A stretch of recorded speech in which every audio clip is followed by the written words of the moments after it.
Hello everyone, Assalamu alaikum.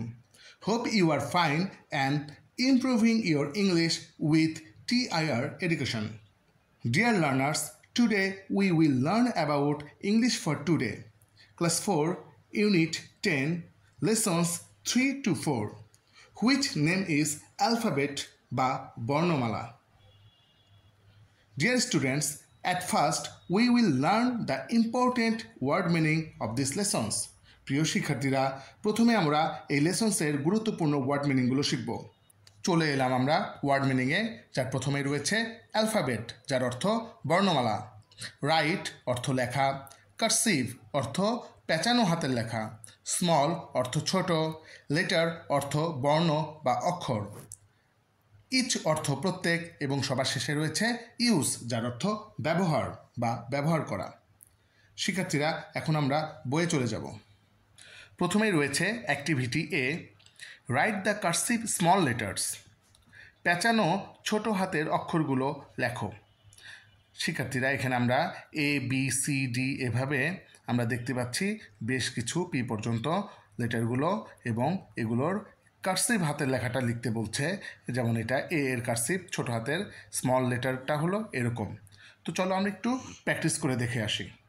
Students, এখানে আমরা দেখতে পাচ্ছি এ থেকে জেড পর্যন্ত প্রত্যেকটি কার্সিভ স্মল লেটার্সগুলো রয়েছে। আমি আশা করি তোমরা এগুলো খুব ভালোভাবে বাসায় লিখে লিখে প্র্যাকটিস করবে। এগুলো না লিখলে, না প্র্যাকটিস করলে কখনোই পারা সম্ভব না। অবশ্যই লিখে লিখে প্র্যাকটিস করতে হবে। চলো আমরা নেক্সট অ্যাক্টিভিটিতে চলে যাই। এরপর রয়েছে activity B, write the word for each picture, use cursive letters. প্রতিটি ছবির জন্য নির্ধারিত শব্দটি লেখো। ইউজ কার্সিভ লেটার্স অর্থ পেঁচানো বর্ণ ব্যবহার করো।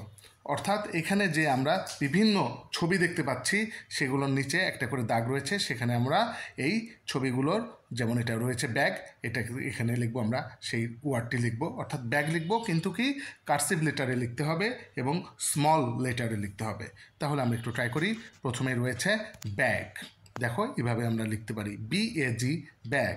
এরপর একটা ফেস দেখতে পাচ্ছি বা মুখমণ্ডল দেখতে পাচ্ছি, তাহলে হবে এখানে ফেস অর্থ মুখমণ্ডল। এরপর দেখতে পাচ্ছি আমরা একটি ডিম বা এগকে, তাহলে আমরা এটাকে এভাবে লিখতে পারি এগ, EGG বা EGG এগ। এরপর আমরা দেখতে পাচ্ছি একটি বলকে ফুটবল, এখানে আমরা শুধু লিখব বল। এরপর আমরা একটা পা দেখতে পাচ্ছি অর্থাৎ লেগ। এরপর আমরা দেখতে পাচ্ছি একটি বেড, অর্থাৎ এখানে লিখতে হবে বেড। শিক্ষার্থীরা, আশা করি লেসন্সটি তোমরা খুব ভালোভাবে বুঝেছ। এরকম আরও ভিডিও পেতে আমাদের সঙ্গেই থাকো।